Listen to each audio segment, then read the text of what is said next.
Hi, I'm Nicholas Lampert. Half my class is here, and then we also have an open public lecture. So welcome to Artists Now.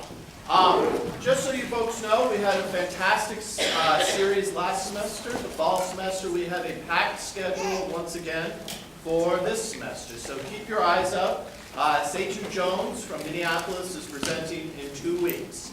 I believe he's Raul Deal's guest, focused on public art as well, sculpture, you name it. I've seen Seitu present in Minneapolis. He's quite a charismatic and fascinating artist.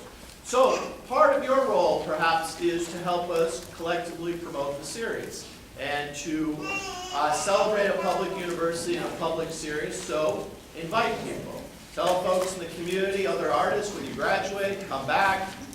You spread the word about this fantastic lecture series that's open to the public. Also, it is a class. So many folks in the art department enroll in Art 309. If they're not in the art department, in General University, they enroll in Art 105. And this might be your first Visiting Arts lecture for those of you enrolled in Art 105. The standard is the artist has the floor. She or he presents whatever she likes, also takes questions at the end, during. It's really up to her. We typically have fantastic conversations and dialogues with the artists. So ask the interesting questions, the tough questions. It is truly an honor and a treat to have artists come and share their work, their lives, their triumphs, their struggles, what it is to be an artist in today's economy, in today's culture. We learn so much about their work, but also how an artist survives. That's why it's the absolute essential lecture series for art students. And it's essential for the non-art students because you see what we do as artists and designers. So, anyway, without further ado, a couple things. Please turn off cell phones. Babies are allowed to cry. We love babies. That is the best ever. All babies are welcome. And I'll turn over to Laura, who will introduce our guest tonight. Thank you. Good night, everybody. Thank you for being here this evening. My name is Laura Trafi. I work with the art education faculty. We are really happy this night. I'm going to do an informal introduction first, and then I will do my formal one. But we are really happy because we have someone here who I think we have Valmeyer for a long time, who's a really important voice in art education, who is, for me, this type of people that does the talk and walks the walk, and that normally, tends not to be very common sometimes in academia. And yeah, I think it's a pleasure to have her here, and for me it's also a pleasure to see so many generations of art education students and art teachers that have come here this night, which is a reinforcement that this is an important presentation today. Olivia Gude is a professor at the University of Illinois at Chicago and the founding director of Spiral Workshop. She has received many awards and commissions for her public artwork, creating large-scale collaborative murals and mosaics. Olivia Gude is a senior artist of Chicago Public Art Group and is the editor of online community public archive. Gude has published many articles and book chapters on art education and on community public art. Her current research focuses on identifying new paradigms for structuring visual art curriculum, including the articles that probably many of you can tell me the title right now: Postmodern Principles in Search of a 21st Century Art Education, Principles of Possibility, Considerations for a 21st Century Art and Culture Curriculum, and in the last issue of Art Education, New School Art Styles, the project of art education that I really recommend to all of you if you have not get a chance to read it yet. The Spiral Art Education website shares innovative projects for use in public school settings, so please check it out after this talk. I'm sure you will be really happy to do it. Olivia Gude frequently presents lectures and workshops in university, school districts, and museum settings, including The Ohio State University, Pennsylvania State University, University of British Columbia, California College of Art, University of Texas, Austin, the Los Angeles United School District, the Museum of Modern Art, Palm Springs Art Museum, the Walker Art Center, and Chicago Art Institute and Museum of Contemporary Art. Gude has been the keynote speaker for art education conferences in Florida, Wisconsin, Illinois, Michigan, Minnesota, and Pennsylvania, as well as in Ontario and Manitoba, Canada. In 2009, Gude was awarded the Victor Lowenfeld Award by the National Art Education Association for her contributions to the field of art education. Please help me to welcome Olivia Gude.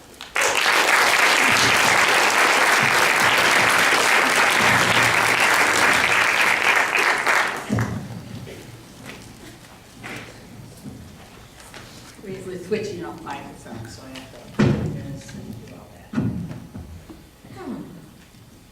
So thank you for that lovely introduction. It's always kind of funny when you get an introduction. You know, on one hand, you kind of want people to say something about you, so it's not just like, oh, here's this person, you know. But then it kind of goes on, and you know, if you were brought up in that, you know, old school, don't be prideful style, you're like, oh no, this is embarrassing. And then people are gonna hate me, you know. I have a lot of anxiety if I start talking because of that, you know. So now I want to talk about the idea of aesthetic geography, collaborative public art. I'm Olivia Gude, and I have worked in collaboration with communities for many years making public art. I always joke around and say that, you know, my art education, my first graduate education was in a typical alienated venue at the University of Chicago, and I got an MFA, and I learned a lot. It was a wonderful experience, but I also learned to make art that could pretty much only be understood by other people who had advanced degrees in art, you know. And so, having left that, and as I say, I learned a lot and gained a lot from that, I started to kind of really think, okay, what do I want to do as an artist now? What do I want to have happen to me? And amongst the things that happened to me that were really great was I met an artist named Carlos Cortez, who was a printmaker and an old-time wobbly, an international worker of the world. And so his art making had been intertwined with his politics his whole life. And I remember like looking at his resume, which actually said on it, his resume began, my mother met my father when she was selling Daily Workers, which was like, you know, socialist newspaper. She was selling Daily Workers on the line in front of the factory, and you know, it kind of goes on from there. And he lists on his resume that he went to jail as a conscientious objector because he wasn't going to fight, you know. And, really interesting things. And I remember thinking, you know, what kind of legacy do I want to have? You know, what kind of artist do I want to be? What do I want to have happen?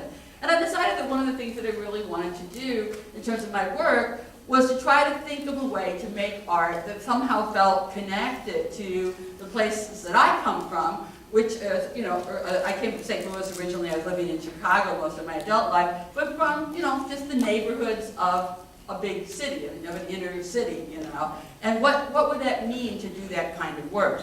And so what I want to do is just kind of start and show you a lot of projects. I'm going to show you, I think, like 400 images in the next hour, just because I like pictures, right? And there's a lot of details to so I won't talk about the details. I mean, I could talk for an hour about any one of these projects, right? But instead, I'm just going to kind of talk about some things or other things, and then you can ask me questions if you want. So actually, I thought I'd start with a Wisconsin project, since I'm in Wisconsin. Some of you may know this project. You may know where this is. You recognize it? Yeah, Josie does. Okay. All right. So this is the Mifflin Street Food Co-op in Madison, Wisconsin. So back in the 80s, right? This is the drawing for that mural. And here you can actually see this is the original drawing. So one of the things that I started to do was to, you know, really early on in my mural career, I became a muralist, I guess, in the 80s. And it was sort of after some of those big political movements of the 60s and 70s. So one of the things that would happen in the past, those early, I started to say about my graduate education. Well, my second graduate education was meeting all these people in the Chicago Public Mural Group, now the Chicago Public Art Group. And they were the people in that group, the founder of the group was the person who organized the first Wall of Respect. And so I was really lucky enough to meet all these elders, all these people from the, it was really a multiracial group of people, black, white, Latino people who were making these early street murals. And it kind of gave me a second graduate education. And so I think that what I tried to do in my work is I tried to fuse what I got from each of those educations into an artistic practice. So partly what you see here is one of the things that I was really aware of when I started making work we weren't at a time when there was necessarily as cohesive political movements.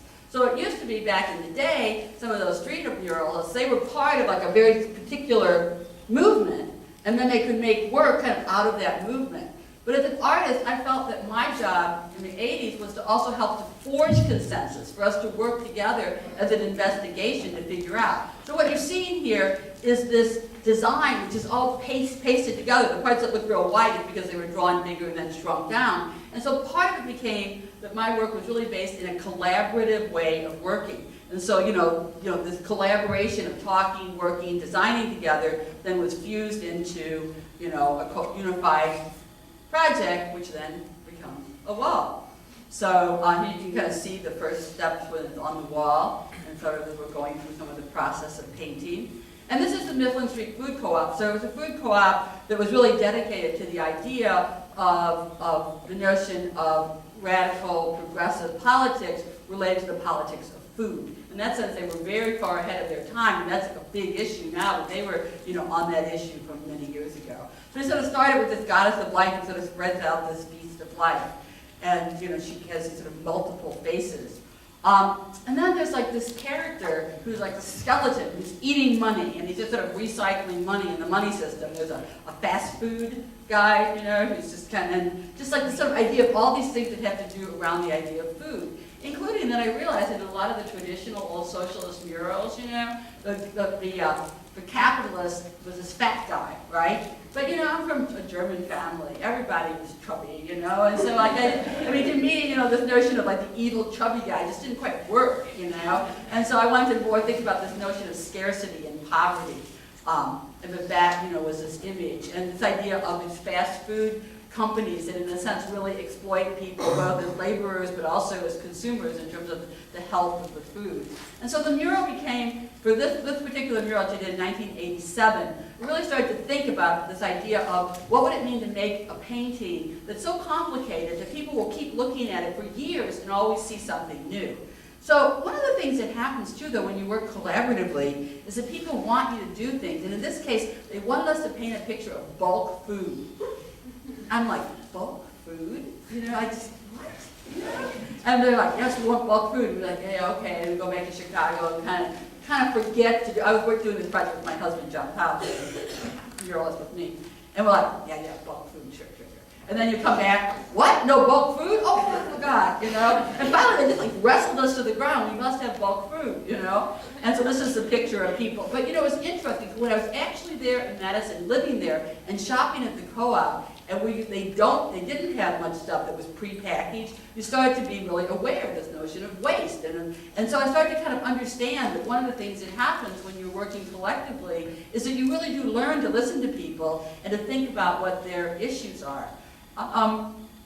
This is actually they had a banana tax at the co-op in those days when money from whenever they sold bananas went back to Central America and to politically, social justice causes in Central America.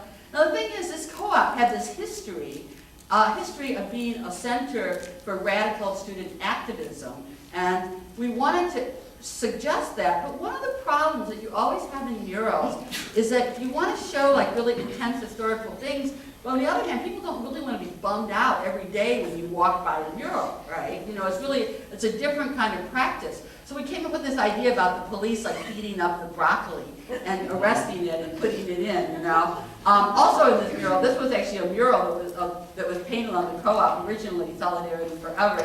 And so we kind of had these references to history. And now this is interesting. So this is like this little barn. This is something, so you can see there's like the flowers, there's curtains in the windows and all this stuff. So my question to you is, where is this in the mural?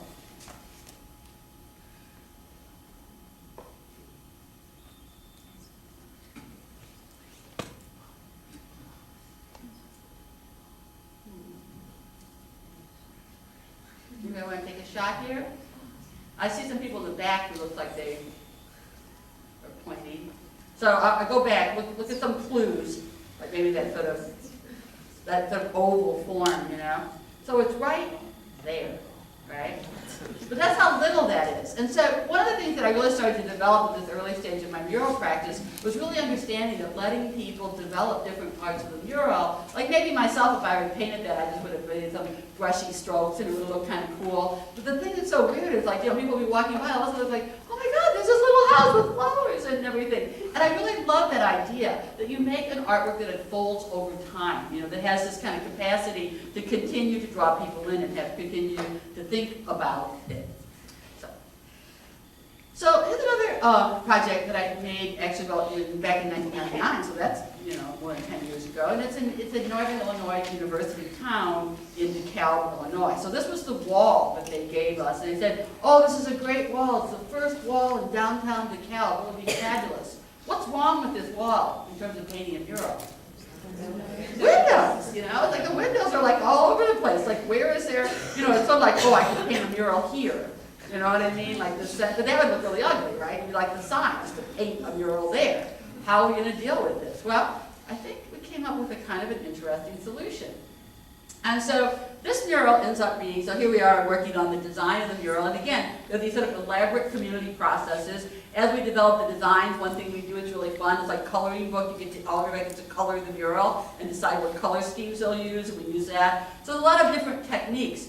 The way we put these drawings on the wall is with an overhead projector, right? And the thing is, the projector has to be in the visual center of the wall, or else you get that weird shape like overhead projectors make. So you have to build scaffolding up far away, and then take the projector literally up to the height of the wall. So this wall is 50 feet tall, so we had to be 25 feet up with our projector to project this. And in this particular case, we decided we didn't want to paint the whole wall. And the reason was, this is the first building in downtown DeKalb. And if you painted the whole wall, it would kind of make the whole downtown, like this sort of old-fashioned downtown, look like a stage set, like Disneyland, right? So we wanted to have that solidity of the brick wall. So what we did was, we came up with this idea of doing it on the wall. But what that meant was we would project at night, paint the gesso on, then do the drawing. All the stuff is happening. Of course, things dry instantly when you're in the Midwest and it's 100 degrees even at night, so that was handy. Here you can see us doing some of the painting. And we came up with this idea of making this mural about places in the town. And the reason was, when we went around and were doing like community research, people would pull out these old postcards and say, oh yeah, I have this postcard. That used to be that was the post office. It used to be right across the street. Walgreens tore it down and built a Walgreens there, the old post office. By the way, Walgreens did this all over the country. Built, tore down post offices in the centers of town and built Walgreens stores. And so we ended up doing these postcards, and also we used postcards the way they used to be, where the writing was all on the front. And so we also, a lot of times we'd find multiple copies of the same card, and we would try to find writing that we liked. And we looked at this idea of the different buildings, but also what state the buildings were in. The post office was lost. This Egyptian theater building had been restored. We also both put in historical information, but when you see like italics, these are things that people in the town said about the places. So here, when we came out of the theater on Sunday afternoon, it would be all dark and the marquee would be all lit up. I still remember how exciting that was for a farm girl during the Depression. So we basically looked at this idea. Here's a building in DeKalb no longer used because the trains don't stop in DeKalb anymore. What's going to happen to this building? Is it going to fall apart? Is it going to be restored? And so the mural ends up kind of using the idea of murals as a way of buildings, as a way of talking about this notion of what gets preserved, what gets thrown away, what gets dissipated. This is kind of an interesting piece here where we're talking about the town history of NIU and how it came to be there. And there's this whole story about DeKalb is actually there because of the barbed wire barons. Because barbed wire was invented and produced in DeKalb, Illinois. So here you have this little town in Illinois which has a central place in world history. Why?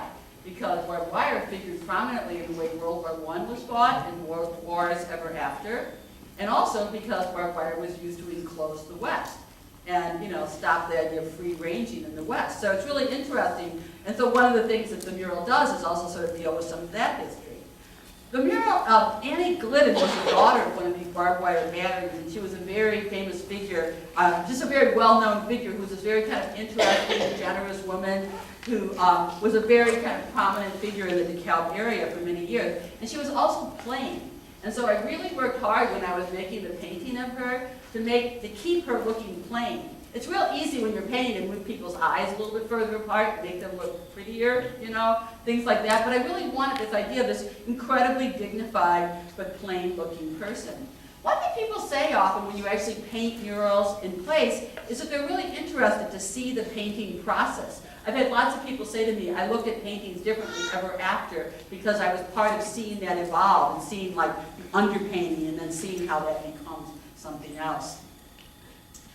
This coin is tall. This coin, it took me a day with an assistant to paint each leaf.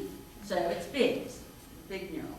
And this is some of the quotes about Annie Glidden. And again, in the corn, she's sort of by the corn. And I sort of see her as this Midwestern grain goddess, you know. And the fact that the corn is so big, I see as sort of a tribute to that Midwestern surrealism where you always have those pictures of a giant corn on a truck, you know. There's sort of like this idea of where does this notion, and they actually have a corn festival in DeKalb right in front of this mural.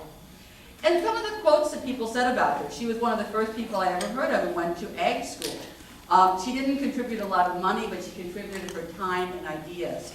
Some people thought Annie was crazy, but I think she just did what she wanted to do. And I like this mural because I think it really does something that there's not a lot of public art that actually commemorates women. You know, and so I think it's a really nice mural. You see her dress, by the way, is a pattern of barbed wire and carn, the two things that DeKalb is known for. And his sort of life becomes art. Like there's actually a great-grandniece of Annie Glidden who dresses up like the Annie Glidden outfit that I kind of made up for the mural, you know, so things. And then also in this mural, which I think is really interesting, are all these little portraits that are painted into the wall. And I love them just from a formal point of view. I deliberately only use colors that are actually in the brick of the wall. And what these are, they're portraits taken from DeKalb High School yearbooks and also from the NIU, Northern Illinois University yearbooks. Because when you talk about DeKalb down in the Chicago area, people will be like, oh yeah, I went to DeKalb, I spent time there. And so I started to realize that a lot of small towns, it has what I would call a community of absence. It's people who still feel very connected to a place, but they are no longer there. And so these portraits sort of function as part of that community of absence. Actually, this is a pretty good paint. You know who that is? Do you recognize? She went to DeKalb High School. Cindy Crawford, the model. We put her name in the credit box like she had been there painting, you know, and then people would go, really? Cindy Crawford was here? Oh yeah, I missed her. And the reason we did that was there's a whole thing that kids used to do in DeKalb. They would write her name. I guess originally people did kind of find her name in textbooks, you know, when you get the textbooks the next year. And be like, oh my God, Cindy Crawford had this book. But then it became a tradition that the kids would write Cindy Crawford's name in the book, right? And so then we kind of were playing on that, you know, tradition. Unemployment line form. So now I'm going to go back, actually, 15 years or so, and talk about some of my early work. Actually, people tend to think of me as a muralist or now a mosaic artist, but originally I was a street artist, a non-permissioned street artist. Now, I wasn't a graffiti artist because I wasn't that good at running. I was much better at talking. So we would just do these non-permissioned projects. When the police would come, we would just talk to them. And never got arrested for the mostly. This is a piece that we did. It was across from a gallery that was having a show called Products of Society, Artists Respond to the Great Depression of the 80s. And in this piece, what we did was we interviewed people standing in unemployment line forms. And in this piece is 111 silhouetted figures, and each person stood for 1,546 unemployed Chicago workers.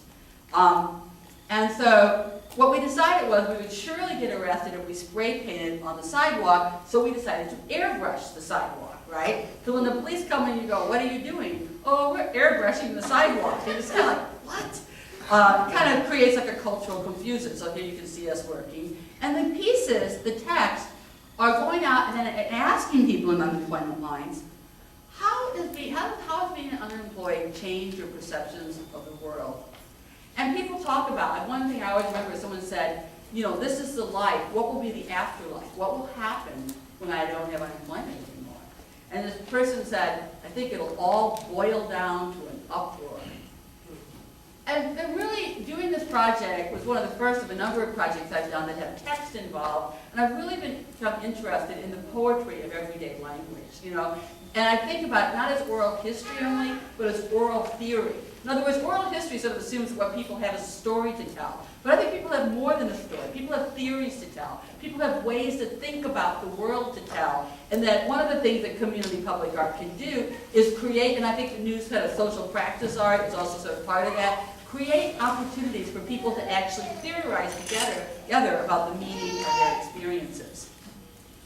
So the way this piece was made, the characters are spray painted, airbrushed in, and then the text is written with like charcoal, that sort of oily charcoal chalk. And so what happens is, as people walk on this, or when it rains really hard, the text fades away, but the images remain. Idea being that what happens is, you know, even now, if you're unemployed long enough, you fall off the unemployment rolls, right? You're no longer counted, but you're still unemployed. And that's the way the system works. So when you hear that whatever the unemployment rate is, that is not an accurate reflection of how many people are unemployed, right? Because once you've been employed for a couple of years, you're off the statistics, you know, which is really brutal if you think about it. So you can see the piece, you know, from high above. By all means necessary. So this is a piece I did with a fellow artist, Dorian Sylvain, and Travado Marabou was a young artist who was like mentoring with us. We were working in an African-American community, and we wanted to work with this idea of designing a piece and painting it in 6 weeks. I had done this sort of beautiful colored mural across the street the year before, so I was able to talk people into saying we're going to have an all black and white mural. And the reason was I wanted to have a really intensive design process, and I knew there was no way we could have an intense, complicated design process with the youth involved in this and paint and color mural in 6 weeks. So we decided to do it in black and white design. So it's called By All Means Necessary, and basically one of the kids was writing in his book, By All Means Necessary, and we're like, oh, that's so cool, like this restatement of Malcolm X's By Any Means Necessary. And the kid was like, what? Oh, I thought it was by all means necessary. But then we started talking about the idea about these different means. It was both like political action, but also, you know, self-help, you know, business and things like that. Also, part of this mural you see to begin, there are these people of different colors and they're planting this little seedling. One of the controversies in this mural of redesigning it is that these two kids, like these gangbangers, were pointing guns at each other's heads, talking about the violence, the black-on-black violence in the community.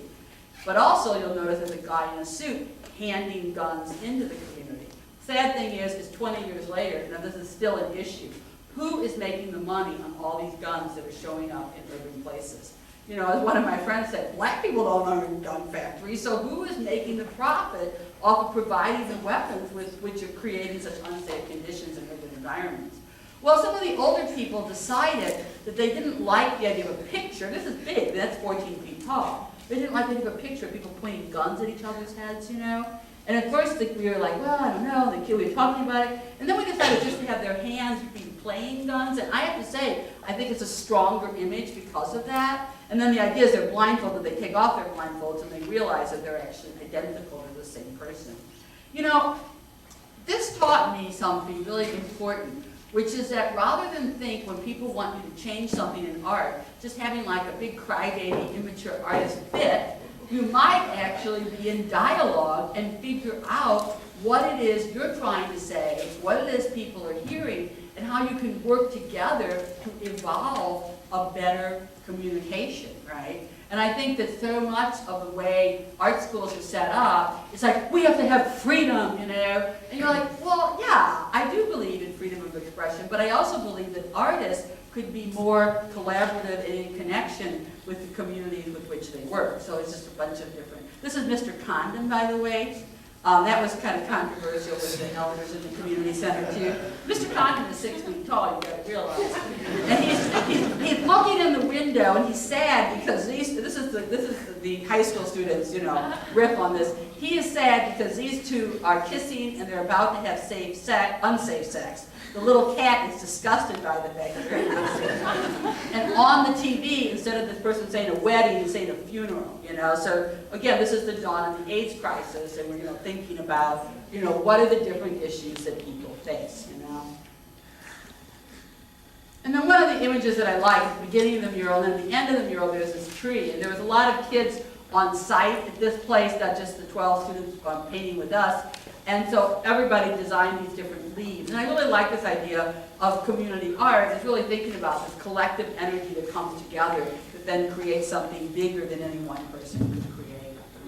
Just a quick one. I did some work with spray can artists, which I think was interesting in Chicago. I think places like LA, where there's been a lot of antipathy between the spray can artists and the muralists. Chicago, from the very beginning, and I have to say, as part of Chicago Public Art Group, we were very conscious of this. We worked to create collaborations with the spray can artists. So instead of seeing these people as our enemies, like, oh, they're going to spray our murals, we saw them as natural allies in reclaiming public space, right? And I think that that really worked out. It's almost never that I've ever seen a, you know, spray graffiti, like design graffiti on a mural. Once in a while you get a little gang tank someplace, but that doesn't happen in Chicago, and I think it's because there's been this long-term collaboration. That was a collaboration between me and the artist design. Here's another one we did, and it was done on the 30th anniversary of the I Have a Dream speech, and so it's on a place, the Martin Luther King Dream Center, and the idea was to really look at the notion of the dream in African American life. So this is Diana Ross. You can't just sit there and wait for people to give you that golden dream. You've got to get out there and make it happen for yourself. What do you pack when you pursue a dream, and what do you leave behind? And it was really interesting. A year or so later, I was out on the corner with somebody kind of looking at this, and this little kid from the neighborhood just comes up and starts saying, yeah, let me show you this quote here. Like, here's the one that says, I don't see an American dream, I see an American nightmare, Malcolm X, you know? So it was interesting to you know, kind of see how these can kind of infuse into a neighborhood. Another one we did called Aren't I a Women? That was, people wanted us to do, the Puerto Rican Cultural Center asked us to do a mural, and, you know, kind of like third world women. But, you know, I'm like, how is that any different than advertising? We have these beautiful women in their bodies sort of sell an idea for you. So instead, we decided to make the eyes of the women looking back at people. You can kind of see, like, the football kids were really, you know, mesmerized by the spray can kids. So it was a really nice collaboration of all these different kids from different sort of cultural positions as kids and high school kids in Chicago. And it's based on a poem by Julia de Burgos. Part of it is where she talks about, you are the frigid doll of social falsehood. I am the sparkle of human truth. And she sort of contrasts this notion of this sort of made-up doll-like woman with this woman who has like this sort of, you know, sensuous natural beauty. And that was the year they first started selling colored contacts. You know, those plastic things you can have so your eye will be different colors. And of course, like everybody on our team had brown eyes, and we're kind of like, yeah, right. And so we kind of thought this idea of sticking a colored contact in your eye was a nice image. And we also had Sor Juana de la Cruz, the 10th muse, one of the greatest poets of the Spanish language, and we use poetry from her. Well, this is the one it was, again, no. And so you can see like these sort of different, also what's really interesting about this mural is design had sort of developed this style where he pops a spray can, you know, where you puncture it and you let it drip down the wall. We'd figure out how to do these like stencils so that could be like contained. And then I started painting more in a brush style, kind of to look like spray painting, but then he started to spray paint more in a brush style. So it ended up being this really interesting visual collaboration, I think, in terms of the work.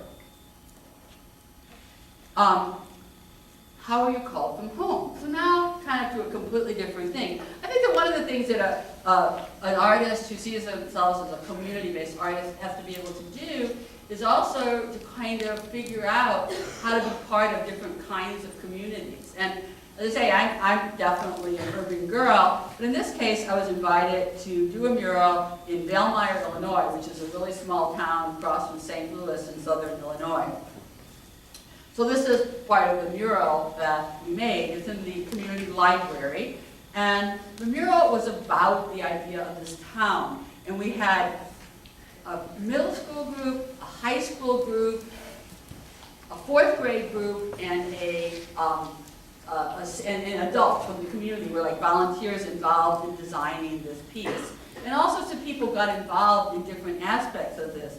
And the idea was to kind of think, what is this culture about? Now, the thing that happens is when you go into a place, and they're always like, let's do our community. We love each other. We have good schools and healthcare. You know, like you kind of, okay. But what else can we say? So one of the things I want to try to do to push people to say, how is this town different than other places? What's special about this place? And it's this tricky thing of kind of looking out of the corner of your eye to kind of understand your own place better by virtue of just finding out unusual things about it. Here, actually, what's happening, this woman is a teacher at the school. She's using this old picture to draw the house that was the house that her husband's family lived in, the farmhouse. You know, people used to, even really people who weren't very wealthy, would pay to have their farmhouse photographed or painted. And so she's using a historical, so all the buildings in this mural are based on actual historical photographs of, you know, buildings associated with the people who worked on this.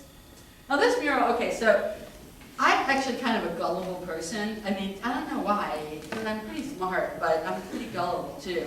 So this town is in the floodplain of the Mississippi, right? And I've heard, you know, there have been these terrible floods in this town in the past, and that the kids told me that when there was a flood, the people put their furniture on the roof of the high school so it wouldn't get wet, get flooded. And I was like, oh, okay. But then I thought about it. That doesn't make any sense at all because it was raining if it's flooding. But what it is people did put their furniture on the second floor of the high school, which was the biggest building in town. But we liked this idea, so we kind of set up this idea of everybody sitting on the, you know, up on the roof while the flood, and this was exactly the level that the flood actually came to in Valmeyer. There's a guy sitting here, he's wearing a mortar board. It's a little bit hard to see. This is converted from slides to digital. It was because that year there were 6 people who graduated from Valmeyer High School, and they canceled the graduation because the flood was coming. So then they thought, okay, well, you know, we'll have the graduation later. But then basically what happened is the town flooded, all the parts of the town were destroyed, and they never had the graduation. So as part of doing this mural, this discussion was brought up. Turns out there's still 3 people living, this was 50 years ago, right, who were part of that class. And so when they had the graduation in 1993, they actually finally graduated 3 of the people who never got to graduate. I think it's kind of a nice story of how, you know, community murals can kind of create these other sorts of stories and possibilities. Here you can see, basically, we're doing sketching to think about the flow, the formal flow of the wall. In this case, this is one of the first schoolhouses in the area, and the 4th graders did these, and they did portraits of themselves wearing like clothes from traditional school photographs, which is something you really see in small towns when people have these photographs of the people standing in front of the school. The mural also kind of shifts if you look. It goes from like spring and summer into autumn and winter. I think it's kind of nice. Here, basically, it's a church and a tavern. And that's because there's sort of a saying down there that all it takes to have a town is a church and a tavern. So, it was our church and our tavern. I actually, when they asked me about coming down to do this, I asked, is this a dry county? Because I didn't want to think I was an alcoholic, but I didn't know if I felt comfortable being in a dry county for 2 months, you know. So, you can see there's a lot of different styles. I also got really interested, and even on the Mifflin mural, I didn't talk about this as much, and you may not have foregrounded that, but I got really interested in painting murals in which there's all different, clearly different hands in the mural. It's painted in different styles. And I think that becomes this really, you know, this is of course kind of analogous to things that are happening in the 80s art world, where artists are starting to like sort of mix codes and styles within paintings. You know, I think it's interesting to do this in terms of a community mural because it suggests something, I think, quite different than when it's in a gallery painting. Because it sort of suggests the possibility of a kind of aesthetic harmony with this unity that can be created. The potential of a paradoxical community, which is not holistic and the same, and yet somehow holds together. And you can't really figure out how it can hold together. It's one of those aesthetic things, right? That you somehow make it work, even though it doesn't make sense. So a lot of these things were all based on like artifacts, calling cards that people used to trade to each other when they were like teenagers, people who were in their 70s or 80s now. a key when people said, yeah, there used to be like a skeleton key, it probably worked for every house in town because no one locked their doors anyway. This is also the area, like the Cahokia Mounds area, where, there was a whole Indian civilization in southern Illinois that had disappeared before, the French trappers and anyone came. People don't really know what happened to that civilization, but this idea of these sort of remnants and artifacts, including that kids nowadays still find arrowheads from that culture, which is, interesting, this notion of the layers of history in a place. Here you can see the rooms. We had a room off to the side of the library, and this is where people would start to bring in photographs and pictures, and it became like this sort of community research center. Again, part of this story is about people leaving, Anytime you do a mural in a small town, one of the issues is people don't stay for economic reasons or for social and cultural reasons. This sort of sense of loss that happens. And here, this is interesting. I knew, this is Jacob Meyer, who was actually one of the Meyers named Valmeyer, who died in the Second World War, and that's, a commemorative painting that his family had done him. This scene here was something that I kind of knew to ask about. And it's a small part of the mural, but I think it was a really interesting and important part. And this mural actually has a drawing with text that goes with it so that people can read all these different stories. And what it was that, and I knew this because of my own family history from being from, Missouri, but from that southern Illinois area, that my family was German. And during World War II, my family is Swiss and German. My family stopped speaking German. So my mother and no one in our family speaks German. And I started to realize that that's something that happened throughout the United States. I'm sure it happened in Milwaukee.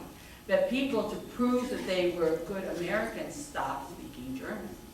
And in this case, this is a picture where other farmers who weren't German would come into the town and they would threaten German farmers and make them buy savings bonds, like more, government bonds, more than they could really even afford, to prove that they were patriotic. And so it's really interesting. German is one of the largest ethnic groups in this country.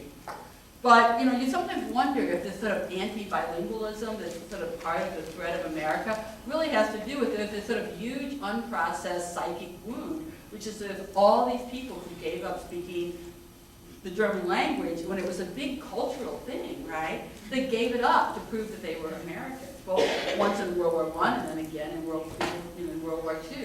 And I think that's something that's really worth thinking about. It was also interesting in this town, which is an all-white town, to think about a time when their people were the others, who were targeted. I think it's a really important thing for all of us to think about and remember historically. Painting. This is the Rosalind Pullman mural. It's on 112th Street in Chicago, and you can see this is what it looked like there.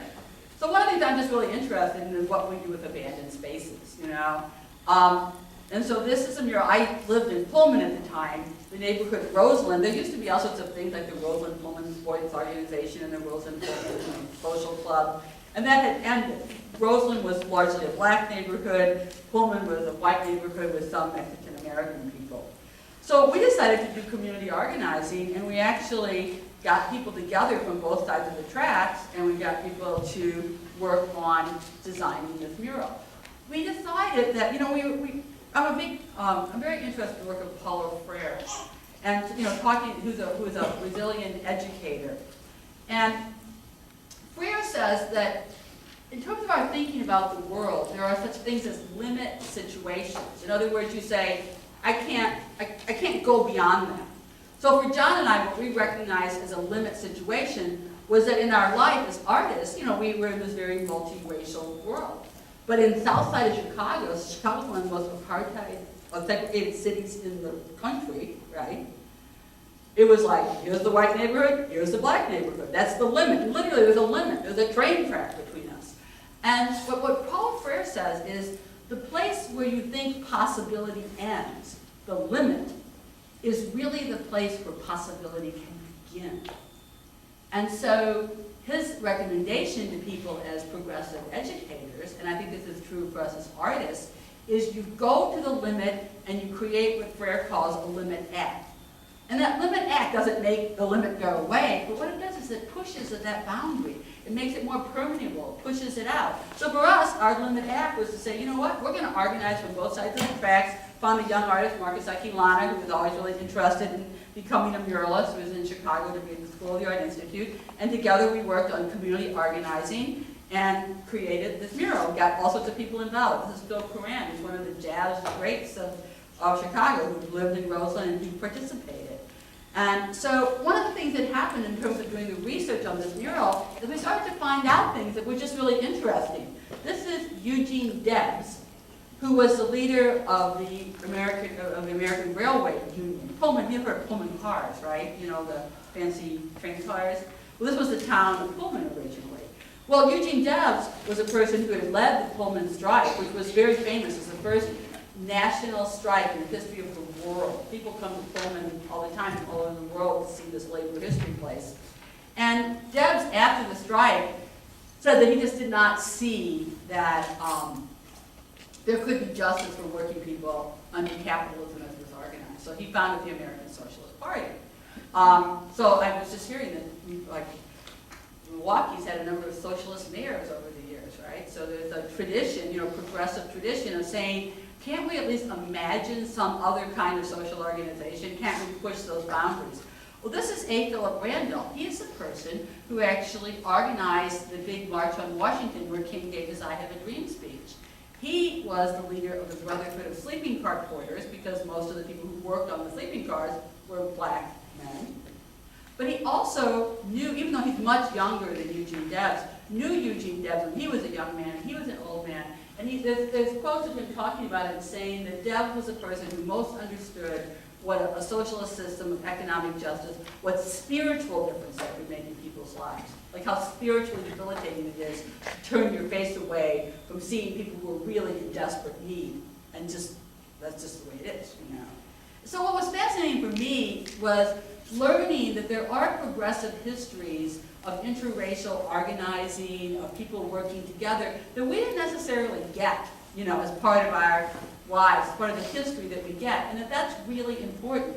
And that one of the really important things about community history is that you can somehow bring, you know, you research and you recall and you rethink characters who might then become important to you. You know, you rethink who are the archetypal characters of your place. This was kind of a beautiful image that was just made by taking patterns that had to do with the ethnic backgrounds of all the different people in the area. At one point I looked up and all these women were working on that design.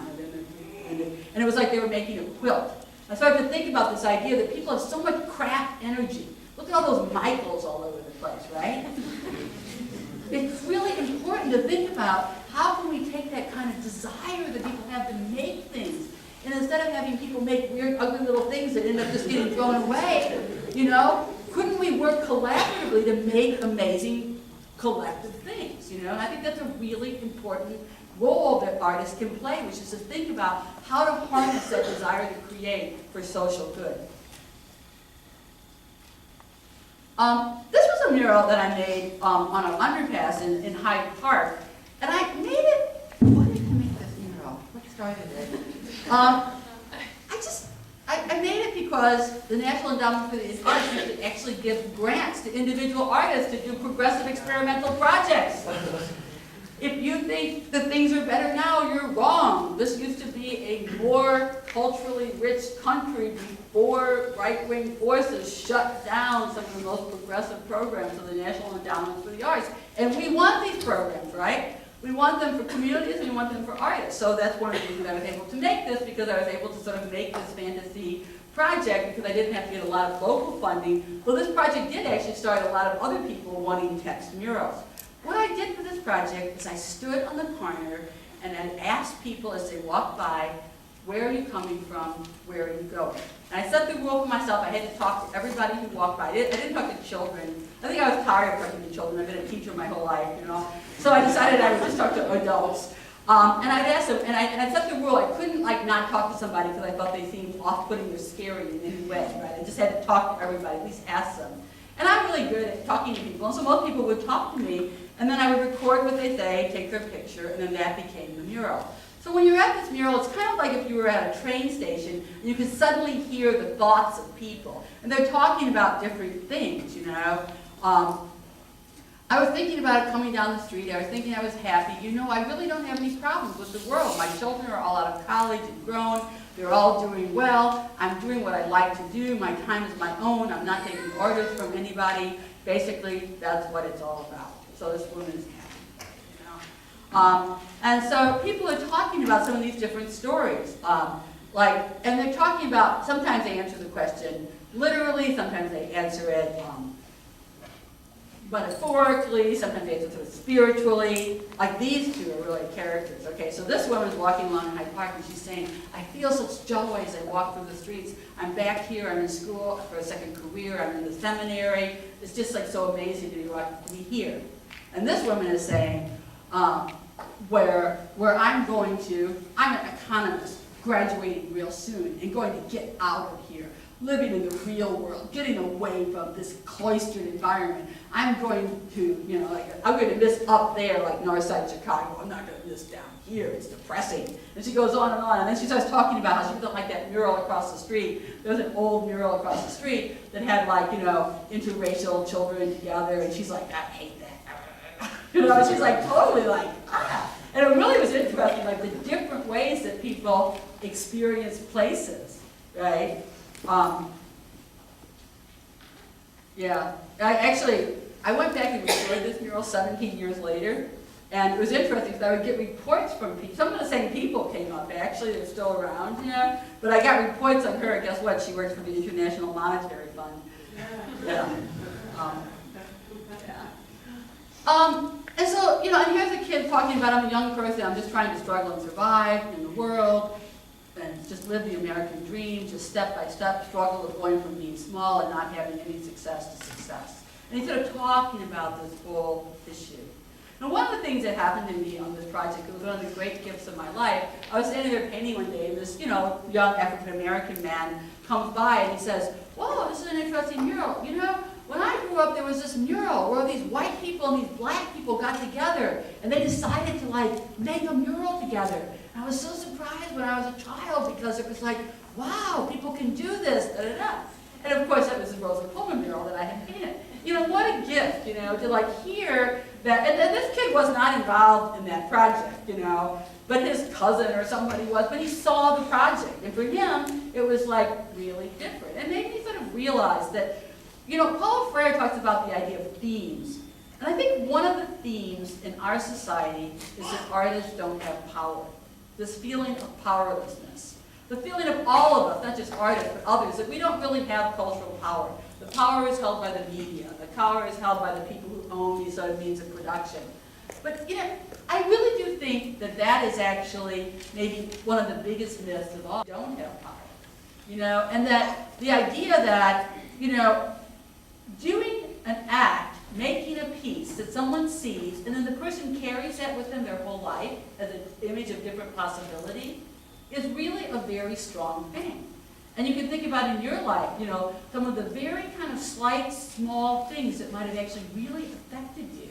And I think it's so important for us to understand that we can generate a different kind of culture, and that the first step in that is not believing that we do not have the power. There's a reason why dictators always go after artists, even nowadays, right? And it's because people know of the really transformative power of thinking about the world differently. So you see a number of my pieces, you know, one of the themes of that piece in Hyde Park, too, that I just showed, with got all the text in it, is people talking about what does it mean. Hyde Park is one of the oldest interracial neighborhoods in the country. And I was sort of asking myself, well, just because it's an interracial neighborhood, does that really mean that it is an interracial community, you know, or is it like different communities living side by side? You know, and it's interesting, I've done a number of projects about the issue of race, both murals, but also other kinds of projects. And I've often had people, you know, a number of times that people say to me, like when they're interviewing or something, well, okay, so you do this mural about race, this stuff about race, but what's your personal work about? You know, what's your personal work about, you know? Like this idea that race can't be a personal issue to a white person, right? And I think this is really interesting because in a sense, exactly what white privilege means is that you have the luxury of not thinking about race unless you want to, you know? And I did think about that a lot, and I realized that probably one of the reasons is I did grow up in St. Louis, Missouri, which is literally the Mason-Dixon line, right? And, you know, I was a child during the civil rights movement. I remember those things, you know, and I think that, you know, that has been a big part of stuff that I've been interested in working. So we did the Rose and Pullman mural. In a way, that was sort of about kind of like bridging a gap, right? One of the things I got really interested in is, like, well, where did that gap come from? So this mural is called Fellows and Others. And basically, it's called Fellows because the place is called Fellowship House. It's a community center, which is just so weird, you know, like, he is a jolly good fellow. It's just like fellowship, you know? So I started to think about, well, how do you decide who's a fellow and who's an other? How do you decide who's clean, kind, and considerate, and should be given a break, and who is always unclean, always unkind, always inconsiderate? And so here we are, so starting the project. By the way, if you're an artist, I don't like to start on white walls, because if there's little specks showing when you paint on the brick and stuff, it looks ugly because there's little white specks, but if little colored specks show, it looks beautiful. So 1 part cyanide blue will tint 5 gallons of gesso. So here you can see, this was the old mural that was on the place. It was like this ugly little mural that had like animals on it and stuff. So I always say, this is important to remember.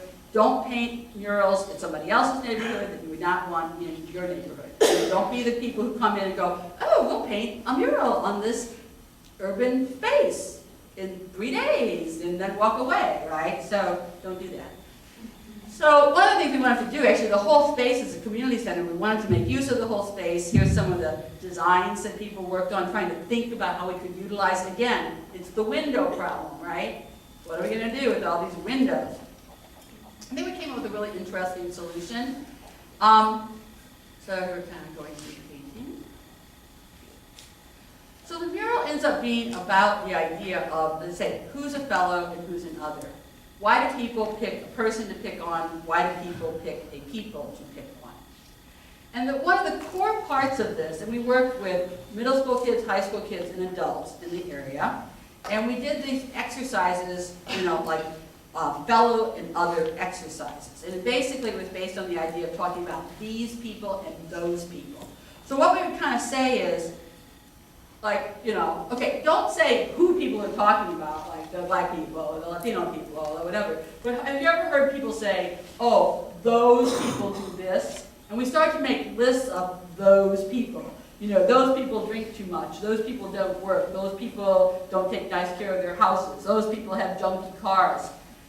It was interesting, we were going over these lists with the middle school kids one time. One of the kids said, this sounds like the same dumb things we say to each other. And, you know, those people are stinky, you know. And basically, I thought it was really interesting, and it made me really think about this, about the banality of racism. You know, there are not really specific tropes for different races. There's the same set of negative things that pretty much get used against whoever the new group is. The neighborhood where we did this, Bridgeport, was actually, it's a South Side neighborhood in Chicago, but it's kind of an entry-level neighborhood, you know. It's a neighborhood where, you know, Irish people live, then Polish people, and then, you know, it was originally a German neighborhood, actually. And then, you know, then it became the place where, like Latinos lived. And so it's been a place that people have often come when they first immigrate to the Chicago area. So we made these studies. These people, those people steal to get money.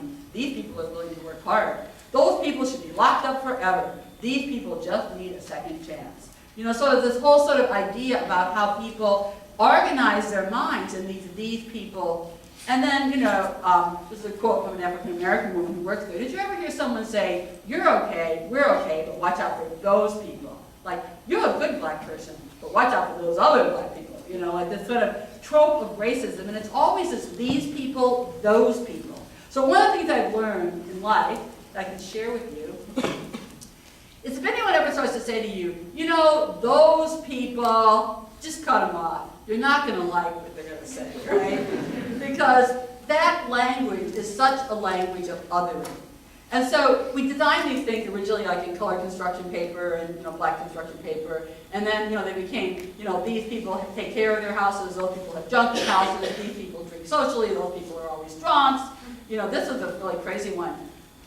Those people eat weird food, maybe even cats and dogs. These people eat tasty, normal food. And this was one of the ones, like the new immigrants in our neighborhood, which I live in this neighborhood now. I didn't live in this neighborhood when I did the mural. I decided to live in the neighborhood while I was doing the mural. The new immigrants in our neighborhood are Chinese people, right? And so here's all these kids who've been part of this whole anti-racist action that had to do with making this mural, and they're like, oh, but those Chinese people, they really do eat cats and dogs. And you're like, kids, we were just talking about this idea of those people. They're like, oh, no, they do. So what the mural ended up being about the cultural construction of racism. It's not like there's a natural gap that people are trying to bridge. It's that there, a lot of energy goes into producing and reproducing and recirculating the tropes of racism. So that one of the ways that you can stop having such a racially united society is to refuse your energy to participate in those tropes. So the way this works is that, you know, we have these racism blocks. Oh, by the way, this is crazy. This one here, look at this. Those women are sluts.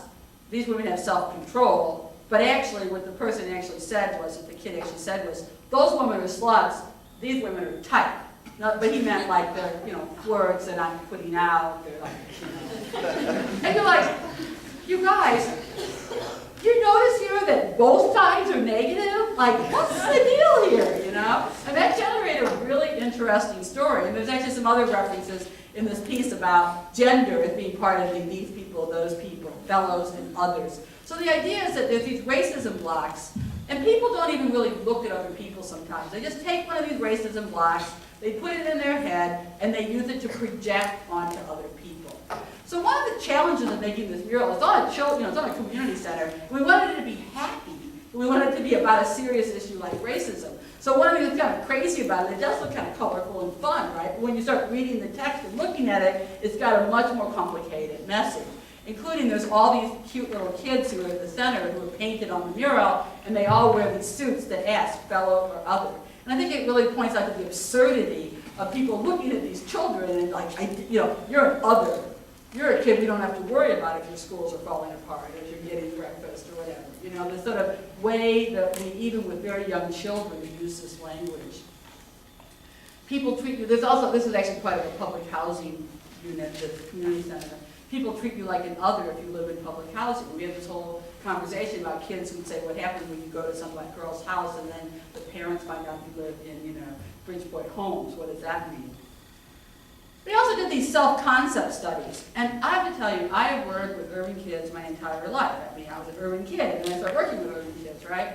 And I was literally crying when the kids start writing down the things that people have said to them.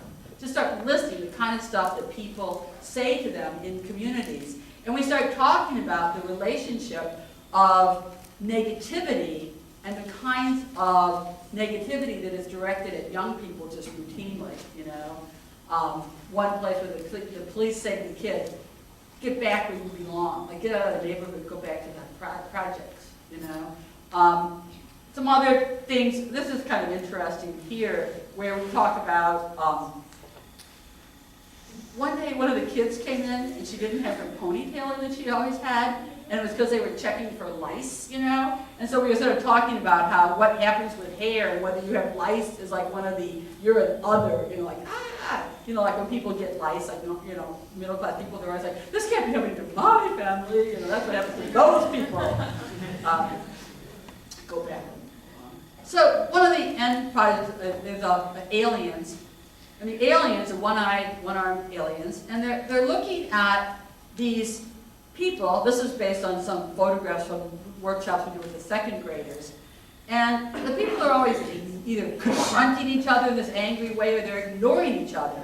And the aliens can't figure this out. Why are these two-eyed, two-armed people? Well, the answer is a black and white issue. That people read things in terms of race, but in this case, the different clothes also suggests that it's also issues of gang stuff. This community center actually is on the border of two different gangs, and one of the things we had to negotiate working here was the problem of, kids get recruited into these gangs, and that becomes this terrible sort of separating force. So I started doing mosaics also sometimes, just because, it was like really fun to do something like really beautiful sometimes. If you have to struggle, it's harder to have narrative content sometimes in mosaics, so it's a different kind of way of working. So here you can actually see we work on the table in an indirect method, they call it, because you're working on the drawing, you're making the piece. We hold it together with kind of a clear contact paper, then it's installed in cement. When that's dry, you pull the paper and then you grout, so you can kind of see how that looks.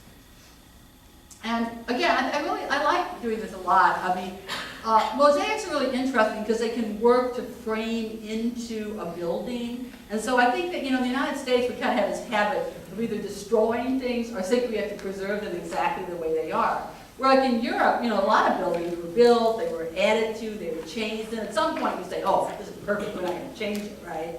But I think that that's not something that doesn't happen here, and I really like mosaics as a way of retrofitting to existing buildings and making them just more beautiful. And what a much more beautiful space to walk through. And I actually like very much this particular piece, what do you need to know? So the question is, as kids are coming into the school, it asks the question, what do you need to know?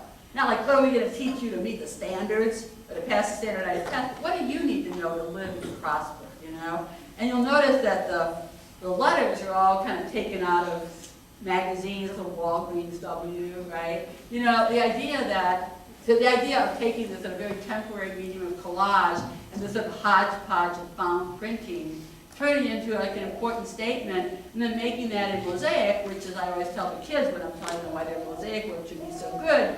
When the cities fall down, they find the mosaics in the ashes, So this is why it's worth it, Like one time I had a kid, I showed this project, say, "This is so stressful. I could have worked at McDonald's," because we were having like big. But then the kids are really proud. I mean, to teach them a craft and to have them learn that. This is a project I did in Covington, Kentucky. This is kind of interesting when we started to have all these meetings, and we start cutting up the notes for the meetings and interspersing them. And we came up with this idea. We use buildings here, and we use the idea of humble architecture, not the famous architecture of the town.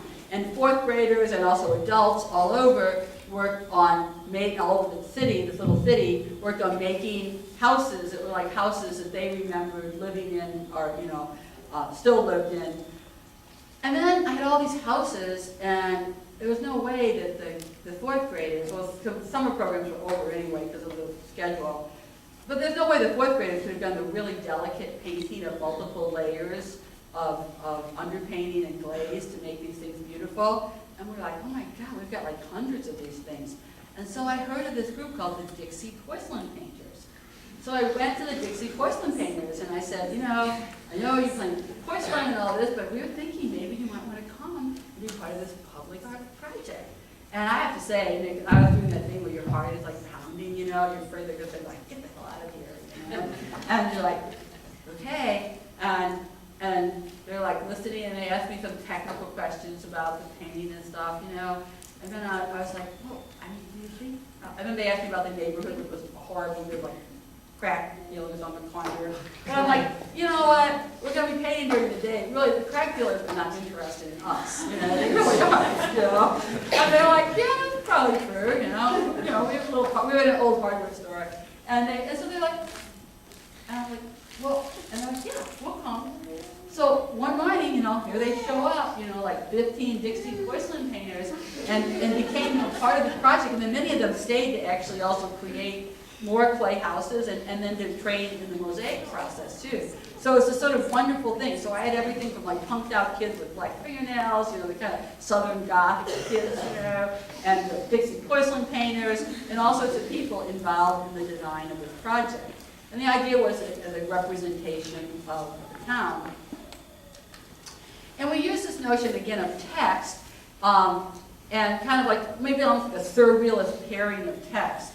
Here we're actually training people to do glass tile mosaics, and this is some of the samples that the people made. It's sort of a tricky thing. It's actually a very specific way of cutting and fitting. And one of the reasons I started doing paper mosaics, I'm an educator, right? And I figured the reason people were so bad at doing the glass tile mosaics in the beginning was they didn't even know what they wanted to cut, much less being able to handle the technique. So we started to do paper ones first, and then once you kind of got the idea, then you could do them. And so in this case, we actually designed the houses and then made the pieces around it. People could kind of make up ideas for different kinds of tile work. It's a community center, so people came and we would always put up people's pictures and there'd be names. So if you saw somebody, you could just kind of go over and look at their name. You know, so often people are not in the community because they don't know each other's names, right?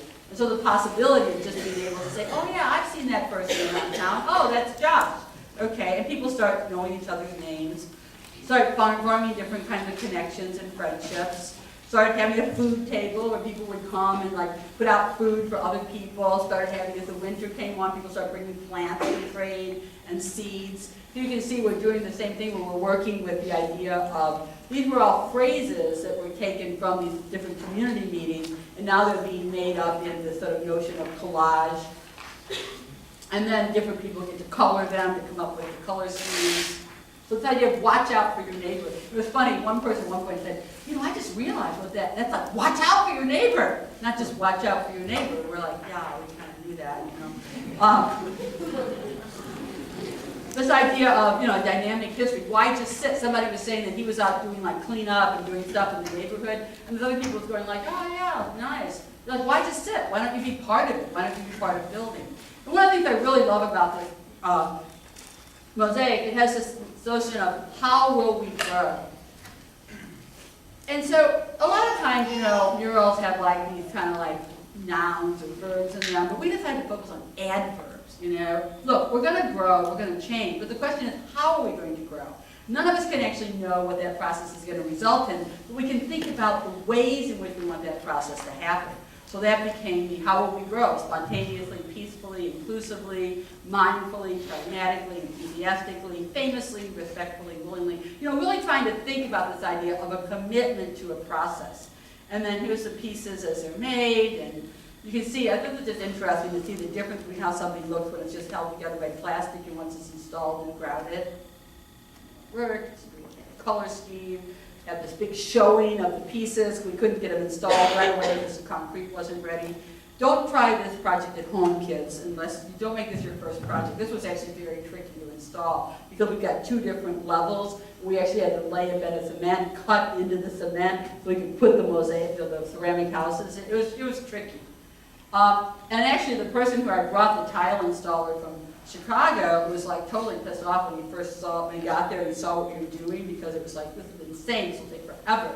But we had this crack team of community volunteers, right, who were really good. And something would go wrong and it'd just be like, volunteer on it, and they'd be in there fixing it. And he was like, impressive, you know? And people were really proud of themselves and proud of what they did. So one of the things that I say, don't try this at home, make every project a success by starting and do your technical research, and this is a good place to do some technical research.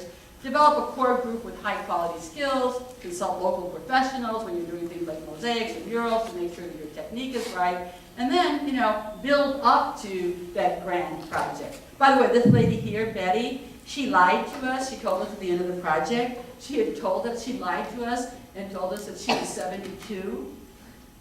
And she was actually 79, but she had lied to us at the beginning because she didn't want us to think she was too old to begin with the in-crowd in Mosaic. And then at the end she told us, I mean, she was like, great, and at the end she told us, you know, I really didn't tell you the truth. I'm really 79, but she's still funny.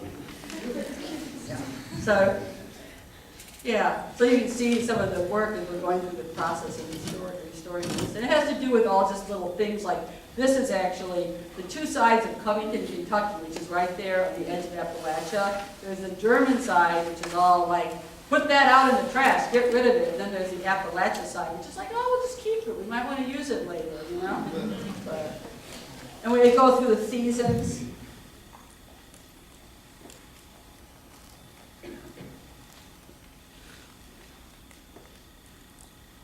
And then the installation, this is the installation of the piece, like, you know, in Chicago. One of the things I really like is there's one of the things, will there be a place for me? And I start to realize whenever there's a lot of contention in the community setting, it's always like, this place is evolving, is there going to be a place for me in this story?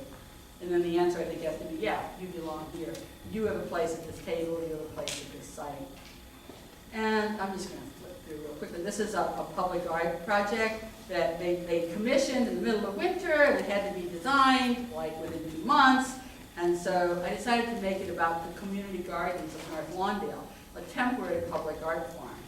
And so the way I was able to make it was by getting the pictures that the gardeners take themselves to commemorate their gardens and using that as the basis. So I began to see the garden through their eyes.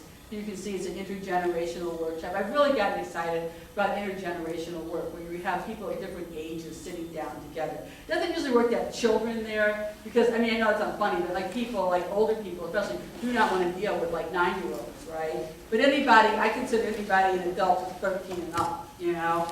And then you can have like children's workshops and stuff, but I just know that there's a lot of times adults don't necessarily want to be dealing with that, you know? So this is, you know, intergenerational, and it's the people talking about their notions about gardening and how that can kind of apply to life. Different plants need different nurturing.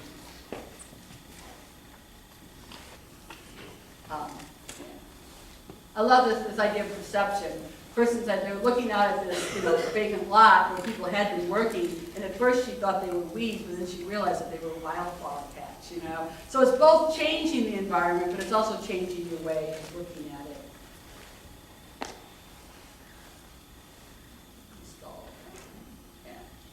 And then this last piece. This is in Chicago. It's on Cermak, 22nd Street, and it's a very famous housing project. Some of you may know Milwaukee Towers in downtown Chicago by Bertrand Goldberg, that round building. This is a housing project that he designed, and this is Marina Towers. He designed this housing project, and it was going to be, you know, a lot of high-rise housing, public housing was going down in Chicago.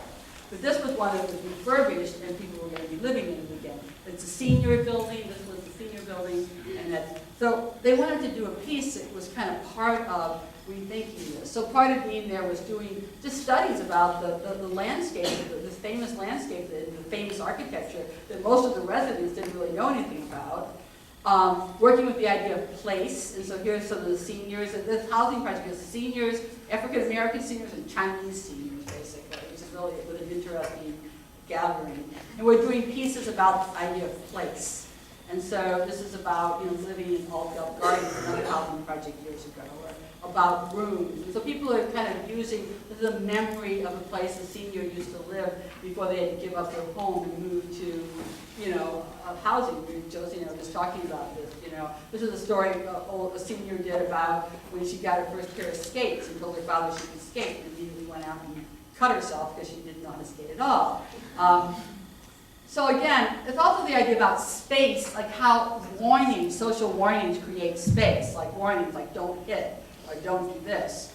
I love these. These are warnings. We all get warnings about don't swallow watermelon seeds.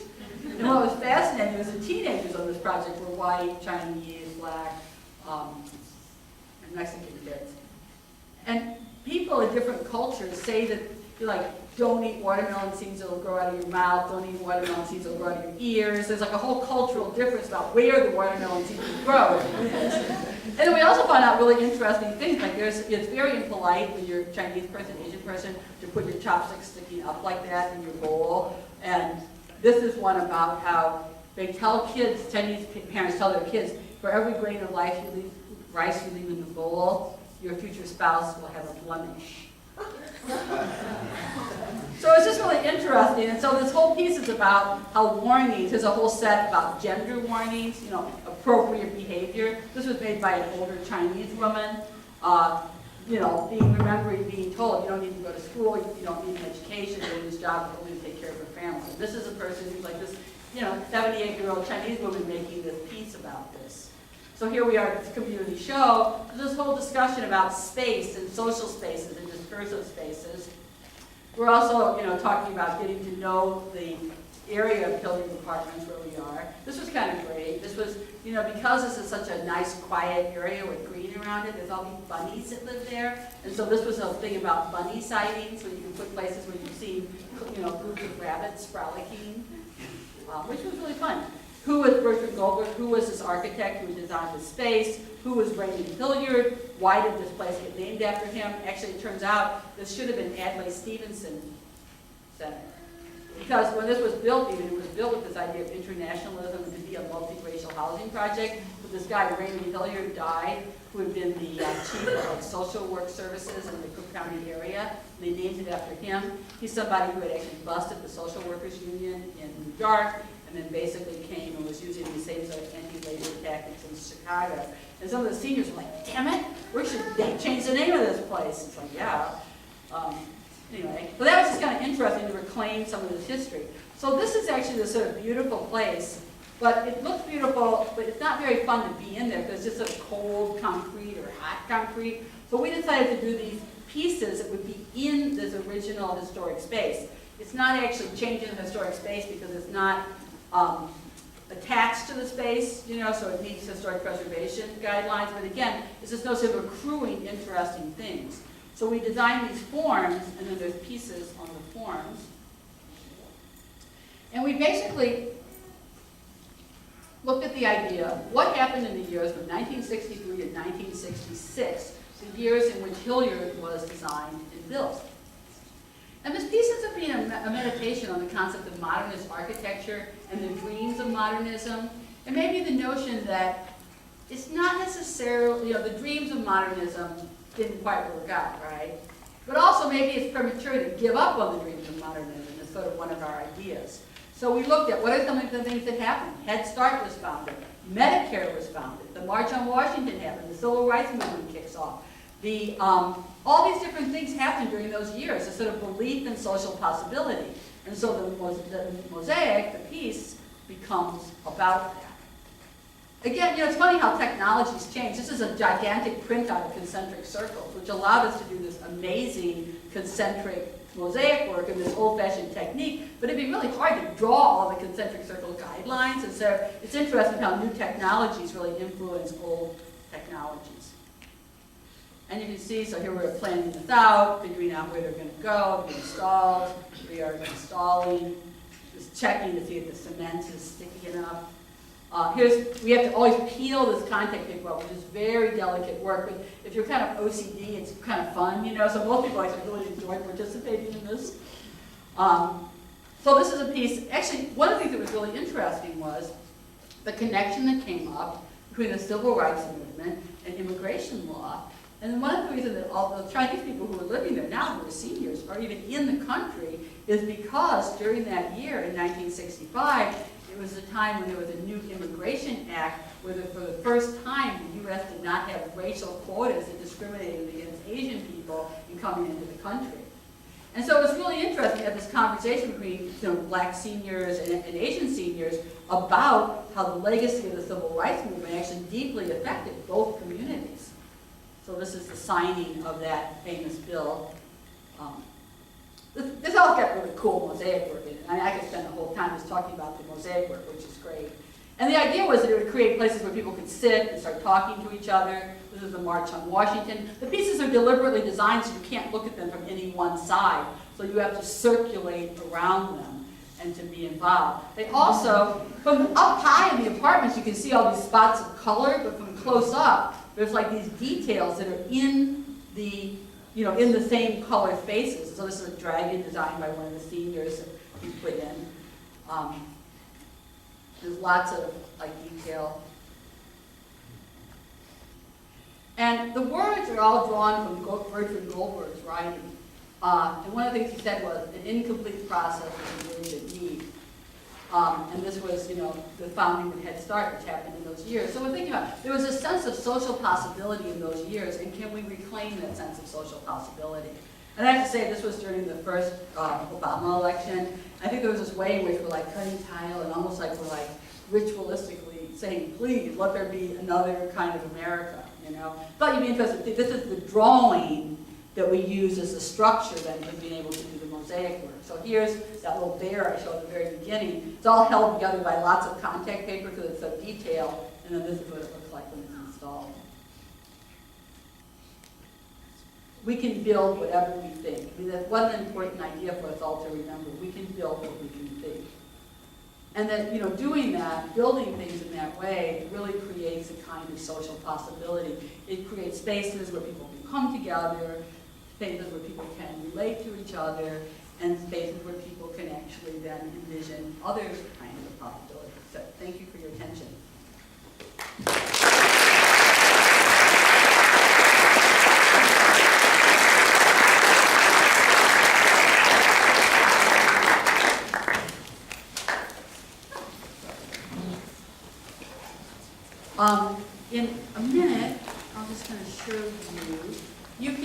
lot of the artwork that are in this presentation by Googling Olivia Gude e-portfolios, and it's on the National Art Education Association website. You can also look at www.cphe.net, and that is the, it's automatic, it'll come back.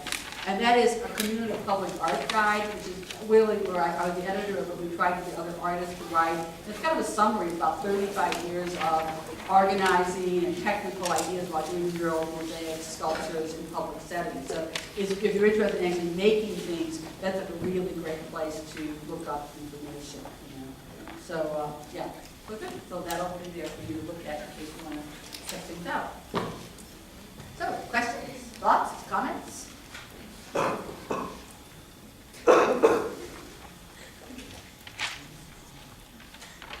There's this thing, you might think I'm a nervous wreck if no one's saying anything, but I'm not. Because we learned about this thing called wait time when you're a teacher educator, which is that actually people sometimes they take time to think, oh, what do I want to say? And different people have different wait times, like culturally it's very different. So my husband gets really bad when I tell the story, but he's from a small town, you know, in Wisconsin. And when I ask everyone a cup of coffee, I always engage in 10 seconds of wait time. If you ask me over a cup of coffee, I'm like, sure, no. But if you ask him, I'll be like, you want a cup of coffee? We're married 30 years. I'm like, because I know it's like wait time. It's like a cultural thing, right? So I'm assuming that, you know, we're just having a little wait time, right? And the idea is that you're a bad teacher if you interrupt people too quickly and assume there's nothing to say because you don't have enough emotional stamina to deal with a few seconds of silence, right? The process. The process. You should also know, though, this week students read about Chewbacca and ASCO, and so muralism is on the minds of. So they read about Spark and. Mostly Great Wall of Los Angeles. Right. And her Guadalupe project. Right. And so and ASCO. So, I know Judy well. I've done a project out in LA with her organization. yeah, we had her here. Yeah, she's 5 or 6 years ago. she's great. She's the mother of the mural.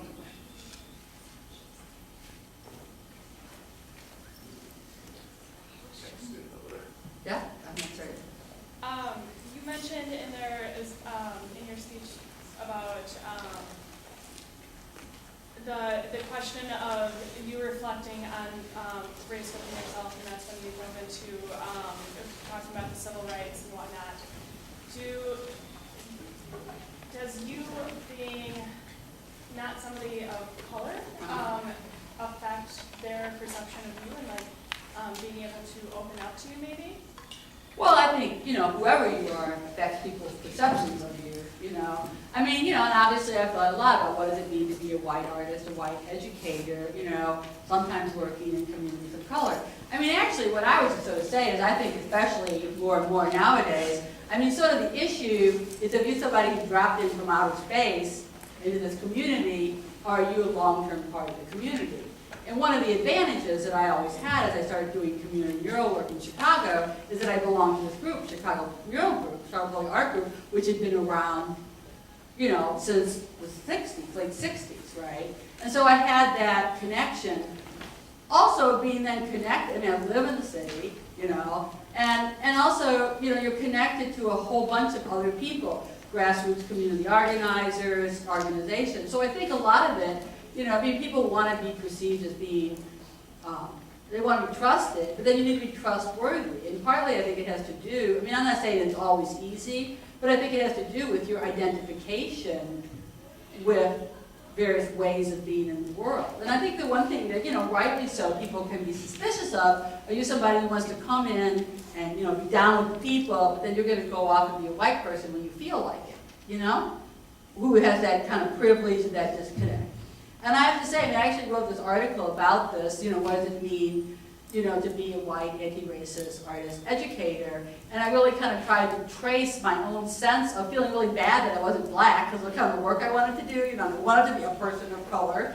And what it meant to kind of come comfortable with who I am and what some of the issues that I face because of that, and some of the, you know, some of the ways in which I came to understand myself you know, as part of a whole community of people. I mean, partly it has to do with your own cultural identifications, too. I mean, I think it's like, you know, I wrote this article with something queer about this class, and it's like, I mean, I don't necessarily go around and go, I'm straight, you know what I mean? Like, you kind of identify yourself as somebody who's glad to live in a world in which people express diverse sexualities, you know? And so part of it is this notion of what our identities can be much more complicated than white. I mean, one thing you have to realize is white is itself a cultural construction.